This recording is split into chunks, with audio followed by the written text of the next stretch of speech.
بسم الله الحي القيوم الباقي وغيره لا يدوم. صلى اللهم وسلم على سيدنا محمد وعلى اله وصحبه وسلم الى ان يوم القيامه يقوم. ازيك يا زهور حضانه البستان، عاملين ايه؟ يا رب دايما تكونوا بخير. هندرس مع بعض النهارده ثاني حكم من احكام التجويد، هو ايه؟ الادغام. هو ايه؟ احنا درسنا مراجعه كده سريعه. احنا درسنا يا فاطمه الإظهار، واتفقنا معنى كلمة الإظهار اللي هي إيه؟ الوضوح والبيان. بظهر الإيه؟ النون الساكنة، أو بظهر إيه؟ النون المستخبية في فين؟ في التنوين. طيب ممكن نقول مع بعض ثاني الإظهار؟ ونبدأ يلا. أنا الإظهار الحلقي لهذه الحروف الستة. بصوا وشوفوا رسمي.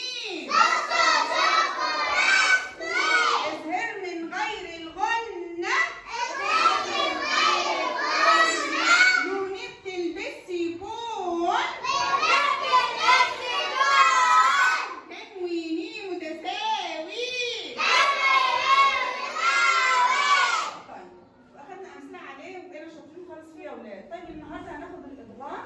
الادغام يعني ايه يا ولاد؟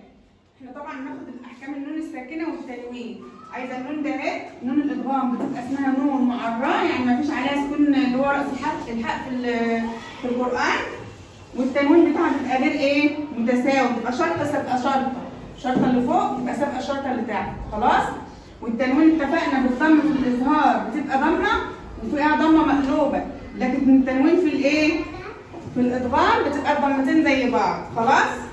طيب يا ولاد، يعني ايه ادغام؟ ادغام يعني ايه يا ولاد؟ انا عندي اهو النون اللي هي معرّة، هي اصلا ساكنه مش عليها حركه، معرّة. ادغام يعني ايه يا ياسين؟ ادغام يعني ادخال الشيء في الشيء. ادخال الشيء ايه؟ يعني انا بدخل النون اللي هتيجي زي المعرّة في الحرف اللي جاي بعديها كانها مش موجوده. خلاص؟ نشوف مع بعض. ها؟ نقرا، احنا بقينا ناس كبيره وشاطره، يلا نقرا يا حسام. ها؟ يومئذ يتذكر. انا قلت صح دلوقتي يا ولاد؟ لا مش عارفه منكم. انا قلت يومئذ يتذكر. الله، هنا تنوين اهو يا ولاد، تنوين غير متساوي. ها؟ اطلق النون المستخبيه في النون؟ لا. اظهرها؟ لا. امال بعمل فيها ايه؟ بضغطها. اقول ازاي؟ يومئذ يتذكر، يومئذ يتذكر. شوفت ايه؟ عملت ايه؟ ادغمت النون اللي مستخبيه في التنوين، ادغمتها في الحرف اللي جه بعدها اللي هو حرف الياء. خلاص؟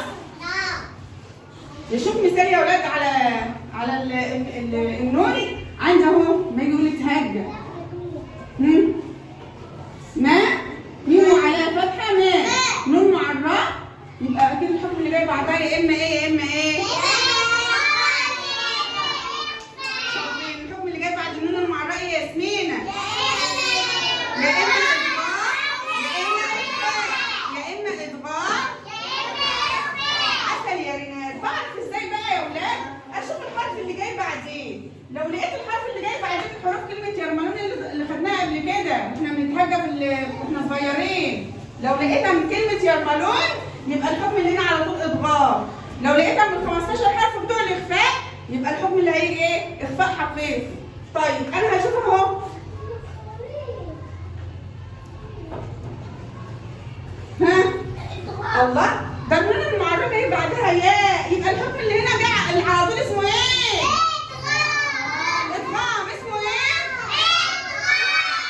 ماليش دعوه دلوقتي هو ادغام بغنه ولا بغير غنه، انا ليا دعوه ان هو ادغام. طيب اقول بقى ازاي يا ولاد؟ اقول من يعمل ولا من يعمل؟ اقول تاني يا ياسين، اقول من يعمل ولا من يعمل؟ برافو احسنتم.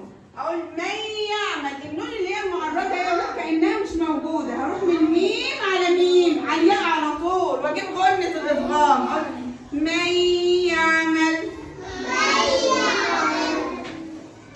اللي هي ومن يعمل مثقال، ومن يعمل.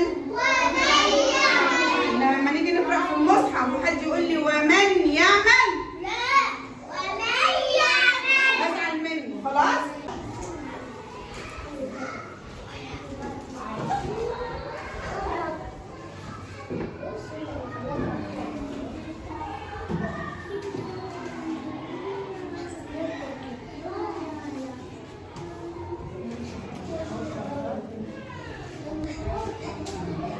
نشوف يا ولاد مثال مع بعض. يلا نشوف احنا اخدنا التنوين مع الياء، ناخد كمان النون المعرّة مع الياء. اسمعي كده يا ياسين. صلى على النبي. عندي هنا المثال ده بيقول لي ومن يعمل، الايه بتقول لي ومن يعمل، اقولها ومن يعمل ولا ومن يعمل؟ عسل يا بنات. دخلت النون الساكنه في مين؟ دخلت النون في ايه؟ في الياء. رحت من الميم على الياء على طول. كأن النون يا ولاد المعرّة مش موجوده، واجيب الغنه ومن يعمل. برضه مثال اللي هو التنوين مع الياء. احنا اتفقنا التنوين في نون مستخبيه فين؟ في التنوين كأنها مش موجوده. هقول يومئذ يتذكر.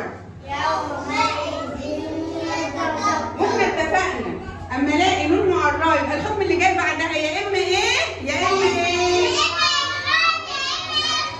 يا اما ادغام يا اما اخفاء. بعرف ازاي؟ اشوف الحرف اللي جاي بعد النون المعرّة او التنوين الغير متساوي.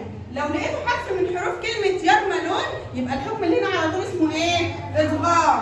بس ماليش دعوه ادغام بغنه ولا بغير غنه، انا ليا دعوه ان هو ادغام. طب لو ما لقيتش من حروف كلمه يرملون يبقى ولقيته من 15 حرف بتوع الاخفاء يبقى هو اخفاء ايه؟ حقيقي. خلاص؟ طيب يا ولاد هنا اللي احنا اتفقنا الاظهار ملوش غنه، لكن الادغام له ايه؟ له غنه. اقول ومن يعمل ولا ومن يعمل؟ احسنتم. طيب عندي مثال مع النون، نون معرّة ايه وبعدها نون، والنون من حروف كلمه يرملون. طب اشوف كده يا ولاد، اقولها لن ندخلها ولا لن ندخلها؟ عسل يا رناد. رحت من اللام يا ولاد على النون كأن الايه؟ النون الاولانيه مش موجوده، رحت من اللام على النون الثانيه لن ندخلها. نشوف كده مثال التنوين مع النون. عندي هنا كلمه امشاج. ايه اللي هنا في التنوين يا ولاد؟ ايه اللي مستخبيه؟ النون مستخبيه في التنوين يا يارا. مستخبيه في التنوين يا مين؟ يا ريم. خلاص؟ اقولها بقى يا ولاد لما يجي بعدها حرف النون اللي هو من حروف كلمه يرملون. اقول امشاج نبتلي ولا امشاج نبتلي؟ انا زعلانه من الصبيان، البنات اللي شغاله معايا ورناد هي اللي شغاله معايا. صلوا على النبي. عندي هنا نون معرّة وبعدها ميم. اتفقنا الحكم ايه؟ اخفاء ولا ادغام؟ ادغام. طيب اقولها بقى ازاي يا ولاد؟ اقول من ماء ولا ميم ماء؟ لان النون مش موجوده هروح من الميم على الميم على طول. اقول ميم ماء ده. انا جالي هنا تنوين في الايه تنوين غير متساوي بعد ده الحكم هنا اخفاء حقيقي ماليش علاقه بيه برضه. اقول ميم ميم ميم ماء. طيب نشوف التنوين يا ولاد مع الميم. عندي صحفا مطهرة. أنا قلت صح دلوقتي يا ياسين؟ لا، صحفا مطهرة. أحسنتي بارك الله فيكي. ما جبتش النون المستخبية في التنوين. أقول صحفا مطهرة. صحفا مطهرة. صحفا مطهرة. طيب نشوف مثال الواو. الواو مع النون المعرّة. عندي نون معرّة وبعدها واو، الحكم على طول هو المضمضة. اضغام. طيب اقوله بقى ازاي؟ اقول منوى ولا ميوى؟ اجيب الغنة ازاي يا ياسمينة؟ اقولها ازاي؟ ميوى. عسل. طيب نشوف التنوين يا ولاد مع الواو. اقولها ازاي؟ لا مش ولسان. لا مش كده، زعلانه منك يا بنات. هنا اقول ازاي؟ ولسانا ولا ولسانا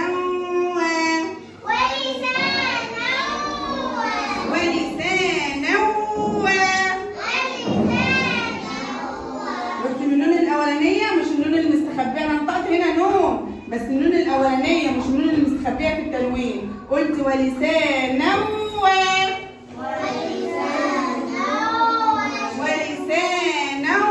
وشفتين.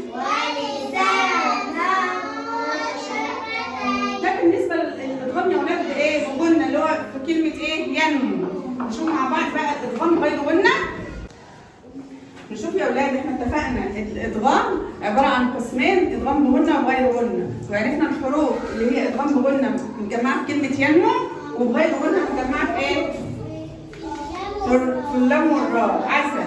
طيب يا اولاد، احنا مش هناخد الشاي دلوقتي من تحفه الاطفال، هنخلص الايه؟ الاقسام الاول. عندي هنا بقول مثال النون المعراه مع الراء. اقولها بقى ازاي؟ النون المعراه مع الراء يا اولاد في التنوين بغير غنة ما بجيبش الغنة، هو من اسمه هو بغير غنة ما بجيبش غنة. ما ينفعش اقول مرة، لا على طول بقول على طول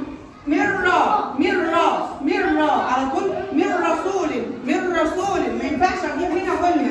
انا لقيت برضه النون كانها مش موجودة، ورحت من الميم اللي تحتها كسر على الراء على طول، قلت من رسول. ما ينفعش اقول من رسول، ما ينفعش اجيب غنة يا ولاد، لان هنا اسمه ادغام بغير غنة.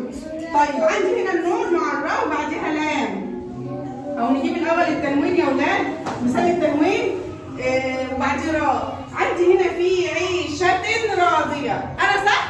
لا. انا كده صح؟ انا ضغطها صح يا هبل؟ لا. اقولها ازاي؟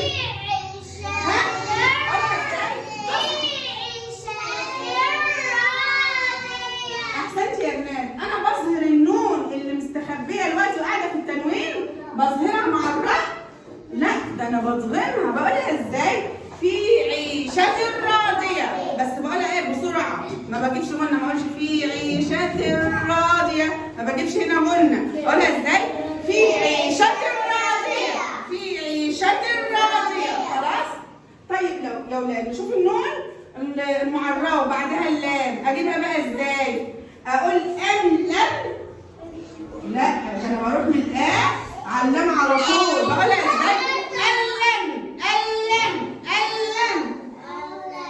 وهنا نون معراه بعدها ده هنا اخفاء ملناش علاقه بيها برضه. اقولها ازاي؟ ألن تقول. ما ينفعش هنا اقول ألن، ما ينفعش اجيب غنة. ما ينفعش اقول ألن، لا ده هنا ادغام بغير غنة. خلاص؟ طب نشوف التنوين يا ولاد، الحكم بتاع التنوين وبعد لام اجيبه ازاي؟ اقول مالا لبنا. اقول لاحمد مالا لبنا.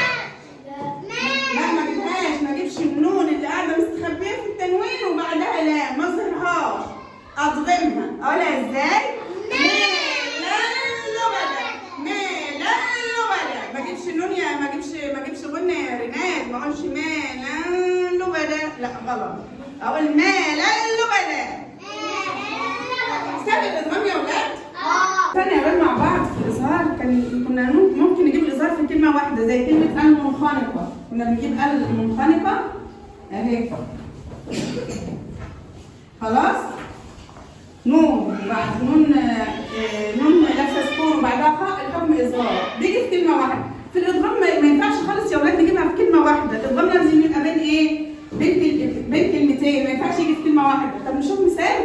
عندي كلمه زي سمان، ينفع هي نون معراه وبعدها واو. مش انتوا بقى شاطرين تقولوا ده الحكم ادغام، لا ينفع ان انا من النون واروح مصطلع على الواو واقولها صور، ما ينفعش. خلاص؟ الادغام مش بيجي في كلمه واحده، عشان لما نيجي نمتحن والاقي حد كاتبها لي في كلمه واحده هزعل منه وهديله درجه وحش. طيب عندي كلمه زي بنيان، ها هنا نون اهي وبعدها ياء، ينفع اروح الغي النون واروح من بقى على الياء اقول بنيان؟ لا ما ينفعش. يبقى الادغام بيجي بين كلمتين، ما بيجيش في كلمه واحده زي الاظهار. اتفقنا؟ يا رب تكونوا استفدتم والسلام عليكم.